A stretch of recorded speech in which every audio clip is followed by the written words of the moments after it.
right here on ET Now, and lot of big news over the weekend. Firstly, following the May 10 ceasefire announcement, the Indian Armed Forces detailed the objectives last evening and the impact of Operation Sindoor, a coordinated tri-services strike in response to the Pahalgam terror attack. They explained that 9 terror camps were hit with over 100 terrorists eliminated, including high-value operatives like Mudassar Khaidan and Hafiz Mohammad Jamil as well. After Pakistan's retaliatory drone strikes, India responded with calibrated attacks on 11 air bases, including Sargodha, Sukur, as well as Jakodabad. In fact, Air Marshal A.K. Bharti confirmed all Indian pilots are safely back and stated, "We've achieved all our objectives." The press briefing led by the top Army, Navy and Air Force officials acknowledged 5 Indian soldier casualties, however.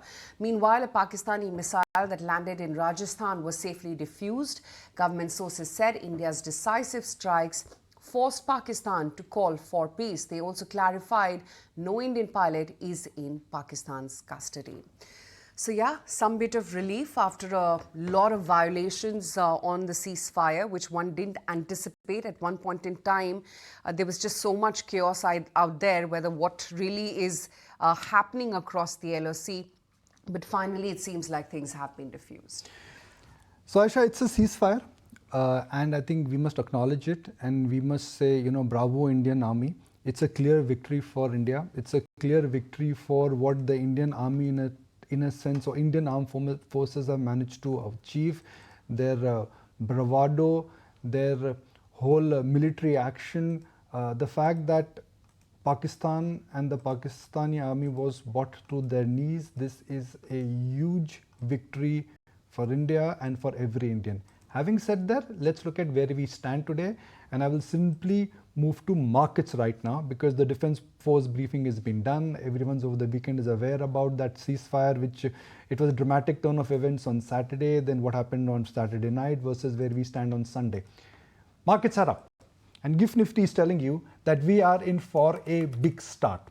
And why are we in for a big start? Because this was the niggling fear for markets which punctured the market momentum on Thursday and decisively on Friday. Having said that, for the week gone by, benchmark indices are down by only 1%. And you may argue back and say that the nervousness was there, but nervousness was not very widespread. I expect that markets will have a gap up start. I expect the foreign institutional investors will remain net buyers. But I also expect that the broader market, which in a sense has been under pressure, they should also catch up. See, you actually could see comeback in travel and tourism stocks. If you frankly ask me that where the puck is going to move today and where you would actually see giant or monster gains, the Indian hotels and some of the aviation stocks and some of the travel and tourism stocks, because things will normalize. Where you may see some slip from the top, drone companies, defense stocks, anything and everything went up on Friday with the assumption that we could be in for a prolonged business cycle for them. I think those stocks need to be, some gains really need to be checked in there.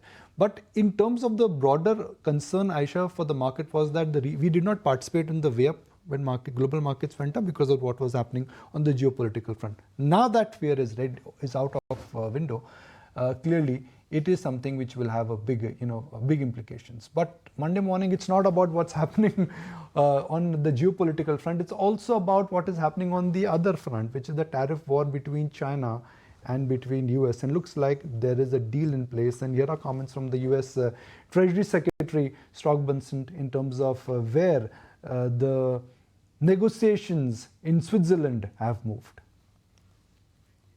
I'm happy to report that we made substantial progress between the United States and China in these very important trade talks.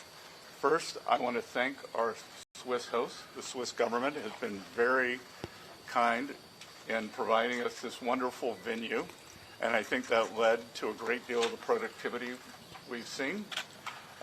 We will be giving details tomorrow,